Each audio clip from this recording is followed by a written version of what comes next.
At AP Review, this is 2014 ABBC Free Response 1. Grass clippings are placed in a bin where they decompose. For t values from 0 to 30 inclusive, the amount of grass clippings remaining in the bin is modeled by A of t, which is given here, where A of t is measured in pounds and t is measured in days. So first thing I did was put A of t in my calculator as my y1. I used x as my independent variable instead of t because I'm in function mode. Part A, find the average rate of change of A of t over the interval from 0 to 30, indicate units of measure. So average rate of change, right, is like old school slope. So the average rate of change is going to be A of 30 minus A of 0 over 30 minus 0. And you have a calculator, so you don't have to find those numbers by hand, right? You can use your calculator to find those values. There's a couple of different ways to find these values, right? One option, so I'm going to zoom 6 because that's just my boring standard window. And I'm sorry, I take it back. I'm not going to zoom 6. I'm going to go to my window, and I'm going to change my window to 0 to 30. And I don't need negative clippings because that doesn't really make sense. And yeah, so we're going to go up to 10. Okay, so there's my window. It is exponential decay, right? Because that 0.931 is less than 1. So it's decaying, right?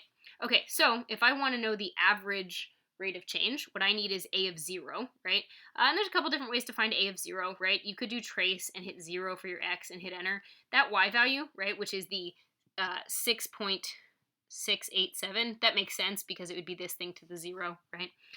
You could store that as a value, but it's also literally just 6.687, which you could type in, right? But A of 30 is a little harder. If I hit trace and I hit 30, I'm going to get a number that's a little more complicated, right? So I'm going to get this like 0.782 dot dot dot dot. I'm going to store that thing as A, right? So to do that, I hit second mode, which is quit.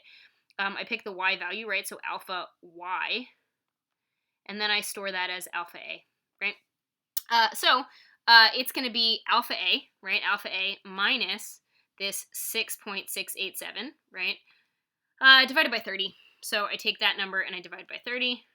And I get this is a negative 0.196 or 197. And remember, A was measured in pounds and time was measured in days. So pounds per day, right? Cool. And they do not ask you to explain what it is. They just ask you to indicate units of measure. So that's what you need, right? Cool. And they're going to want to see this difference quotient, right? They're going to want to see that you understood it was old school slope. Cool. Part B. Find the value of A prime of 15. Using the correct units, interpret the meaning of the value in the context of the problem. So B, they want A prime of 15, which is a thing you can make your calculator do. The way you make your calculator do this, there are two options. You can either, because you already have the graph, you could do second calc and then pick dy dx, which is 6, and do it where x is 15 and hit enter. And that'll give you the value, which is great. So you could do second calc dy dx and do it at x is 15. Again, this is notation for you, not for the AP, right? And if you did that, you'd get that this is approximately negative 0.163 or 4.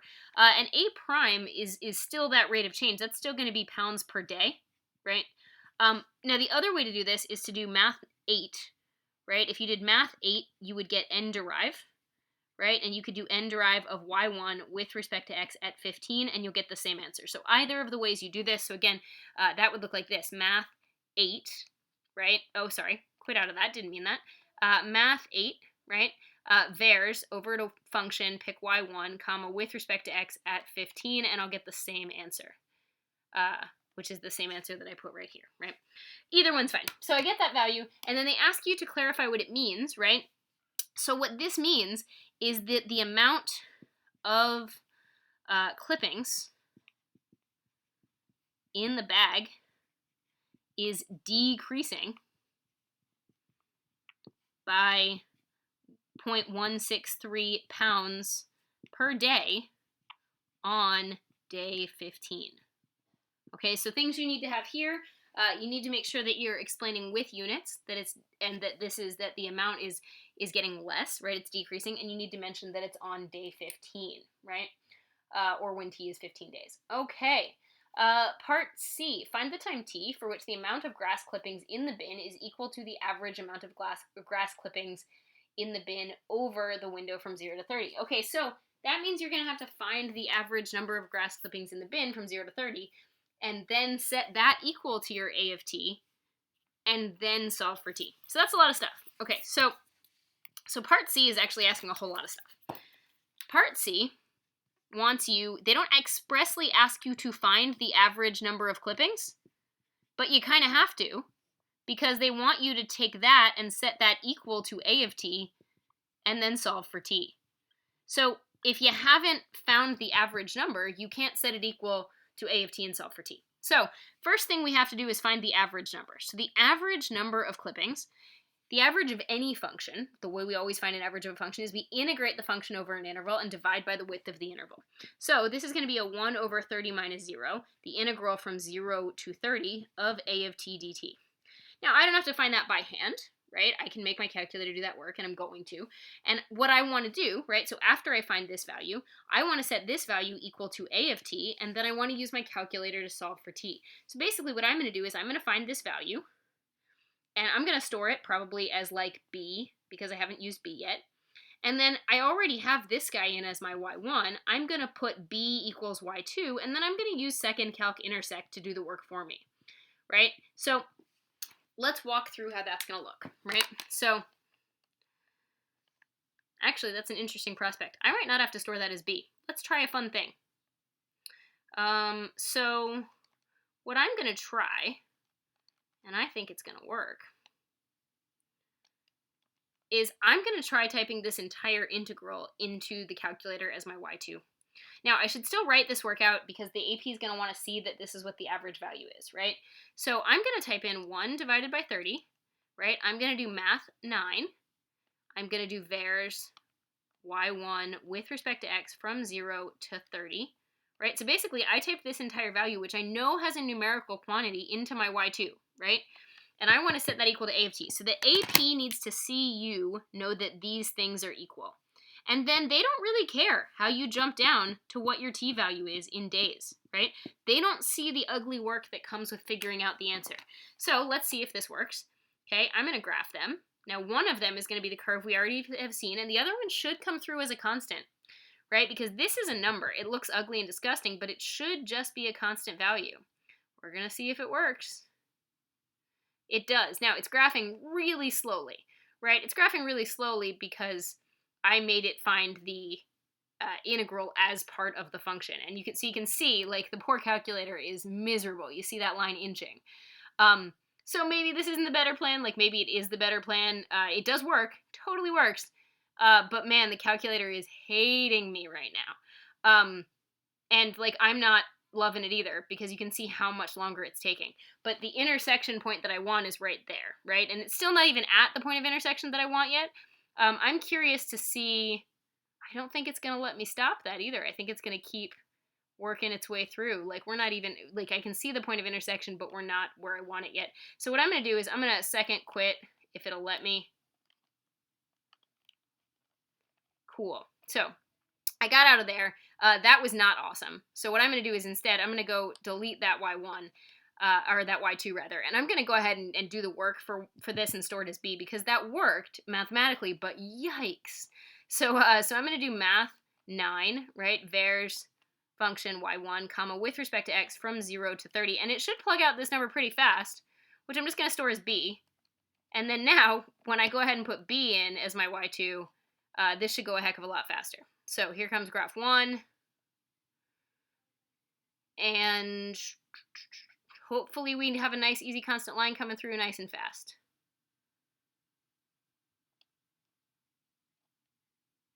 Well, now that's crazy. What happened? Oh, I know what I did. Anybody else know what I did that was stupid? I didn't divide by 30. So let's quit out of this and let's go back. See how that's an 82? Well, no wonder it didn't show up on my graph. That's because I forgot to put the 1 divided by 30, right? There we go. That's the number, store alpha b. That's the number we want. And now when we graph, it should come through really nice. So sometimes that kind of thing's going to happen where you have the 1 over 30 and then you accidentally forget it the second time. But sure enough, there's the line I wanted. So I'm going to do second calc intersect. And then since there's only the 1 point of intersection, I don't even have to really get close. I hit enter, enter, enter. And my point of intersection is when x, which is my t in this problem, is 12.4 4, 1, 4, or 5, right? And that's what they want. So they need to see this, they need to see this. Okay, part D, after that fairly exhausting part C. For t values greater than 30, L of t is the linear approximation of A at t equals 30. L of t, the linear approximation for A at t is 30, is a better model for the amount of grass clippings remaining in the bin. Use L of t to predict the time at which there will be 0.5 pounds of grass remaining in the bin. Show the work that leads to your answer. Okay, so I think linearization might seem intimidating, right? So L of t, all this is the tangent line to A of t at t equals 30. That's what they mean by the linearization. It's just the tangent line, right? So remember, anytime you're asked to find a tangent line, right, you need two things. Anytime you're asked to find any line, you need two things. You need a point. Well, we know the first point is 30, comma, whatever A of 30 is, which for the record, we actually have from part A. From part A, I stored this in my calculator as A, right? I stored that in my calculator as part A. And we need a slope, right? And my slope is going to be A prime of 30, right? Which I can find, right? So I can find this. So what's going to happen is this linearization, right? This essentially this tangent line would be basically y minus the y value. So this is the y in this situation, right? So my y minus the y value, which would be A of 30, which we're going to get in a second, is my slope, which is A prime of 30.